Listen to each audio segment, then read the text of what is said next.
దినకరా శుభకరా దేవా దీనాధార తిమిర సంహార దినకరా శుభకరా. మహానుభావుడు ఏమిటంటే చిన్న కత్తి పట్టుకుని ఉంటాడు సూర్యుడు. సూర్యకఠారి అని అక్కడ ఉంటుంది. అదే వెంకటాచలంలో వెంకటరమణుడు పట్టుకుంటాడు సూర్యకఠారి. చిన్న కత్తి కూడా పట్టుకుని ఉంటాడు. ఇంద్రుడు ప్రతిష్ఠ చేశాడు. ఆయనకి అర్చకత్వం ఎవరు చెయ్యాలి అంటే సూర్యనారాయణమూర్తి నిర్ణయం చేశారు. శ్రీముఖలింగం దగ్గర అర్చన చేసేటటువంటి కుటుంబాలలో సోదరుల కల్లోకి వెళ్ళి మీరిద్దరూ వచ్చి హర్షవల్లిలో నాకు అర్చకత్వం చేయండి అన్నారు. వాళ్ళిద్దరూ పరమ సంతోషంగా సూర్యుడికి నమస్కారం చేసి నదీ తీరం వెంట నడిచొస్తున్నారు. అరసవిల్లి అంటే మీ బాగా అర్థం అవుతుంది. హర్షవల్లి దాని పేరు. ఎందుకంటే అక్కడికి ఎడితే హర్షం, సంతోషం తప్ప దుఃఖం ఉండదు, అనుగ్రహిస్తాడు కాబట్టి. వాళ్ళు నదీ తీరంలో నడిచి వెళ్ళిపోతున్నారు. వాళ్ళు ఎక్కడ నడిచి వెళుతున్నారో అక్కడ నది మించి ఒక మూట కొట్టుకొచ్చింది. ఏమిటని చూశారు. తాళపత్ర గ్రంథాలు ఉన్నాయి అందులో. వాళ్ళు ఆ మూట తీసి విప్పి చూశారు. హర్షవల్లి క్షేత్రంలో సూర్యుడికి పూజ చేసేటప్పుడు ఏ ఏ మంత్రాలు, ఏ ఏ ఉత్సవాలు ఎప్పుడెప్పుడు నిర్వహించాలో అందులో ఉంది. ధన్యులం తండ్రి, నువ్వు అనుగ్రహించామని కళ్ళకద్దుకొని తల మీద పెట్టుకుని తీసుకొచ్చారు. ఇప్పటికీ అదే విధానంలో అరసవిల్లిలో పూజలు జరుగుతుంటాయి.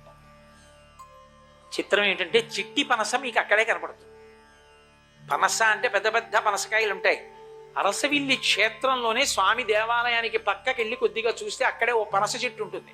దానికి చిట్టి పనస అని ఇంతంత పనసకాయలు ఉంటాయి. గుత్తులు గుత్తులు గుత్తులు గుత్తులు ఎన్ని పనసకాయలు వేలాడుతుంటాయి. కాబట్టి అద్భుతమైన క్షేత్రం. స్వామి పీఠం మీద చూస్తే ఛాయా ఉషా పద్మిని ఉంటారు పీఠం మీదే. అంతటి మహానుభావుడైన సూర్యనారాయణమూర్తికి సంజ్ఞాదేవి భార్య. సంజ్ఞాదేవి యందు సూర్యుడికి పుట్టిన కొడుకే యముడు. తర్వాత విలోల అయింది ఆవిడ సంజ్ఞాదేవి. వేరొక పర్యాయం. విలోల అంటే చించలంగా చూసింది, భయం భయంగా కంగారుగా. విలోలవై చూశావు కాబట్టి విలోలత్వము కలిగినటువంటి నది పుడుతుందన్నారు. యమున పుట్టింది అందుకే.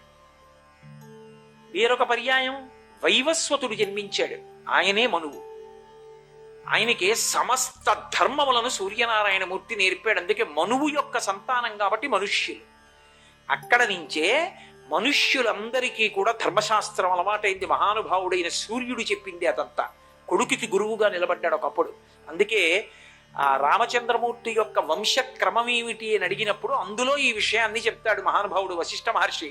చెప్తూ అవ్యక్తము బ్రహ్మ, మరీచి, మరీచి యొక్క కొడుకు కశ్యపుడు, కశ్యపుడి కొడుకు సూర్యుడు, సూర్యుడి యొక్క కొడుకు మనువు, మనువు యొక్క కొడుకు ఇక్ష్వాకువు, ఇక్ష్వాకువు యొక్క కొడుకు కుక్షి, కుక్షికి వికుక్షి, వికుక్షికి బాణుడు, బాణునికి అనరణ్యుడు, అనరణ్యుడికి పృథువు, పృథువికి త్రిశంకుడు, త్రిశంకువుకి దుందుమారుడు లేదా యువనాశ్వుడు, ఆయనకి మాంధాత, మాంధాతకి ధ్రువసంధి, ధ్రువసంధికి భరతుడు, భరతునికి అసితుడు, అసితునికి సగరుడు, సగరుడికి అసమంజసుడు, అసమంజసునికి అంశుమంతుడు, అంశుమంతునికి దిలీపుడు, దిలీపునికి భగీరథుడు, భగీరథునికి కకుత్సుడు, కకుత్సునికి రఘువు, రఘువుకి ప్రవృద్ధుడు, ప్రవృద్ధునికి శంఖనుడు, శంఖనుడికి సుదర్శనుడు, సుదర్శనుడికి శీఘ్రగుడు, శీఘ్రగునికి మరువు, మరువుకి ప్రశశ్రుకుడు, ప్రశశ్రుకునికి అంబరీషుడు, అంబరీషునికి నహుషుడు, నహుషుడికి యయాతి, యయాతికి నాభాగుడు, నాభాగునికి అజమహారాజు, అజమహారాజుకి దశరథ మహారాజు, దశరథ మహారాజుకి రామలక్ష్మణ భరత శత్రుఘ్నులు. ఇంతమందిలో అవ్యక్తము నుండి బ్రహ్మ, బ్రహ్మకు మరీచి, మరీచికి కశ్యపుడు, కశ్యపుడికి సూర్యుడు, సూర్యుడికి మనువు. అంటే మనుష్య జాతికి సంబంధించినటువంటి సమస్త ధర్మములు నేర్పినటువంటి గురువై నిలబడింది సూర్యమండల స్వరూపం. మహానుభావుడైనటువంటి సూర్యుడు.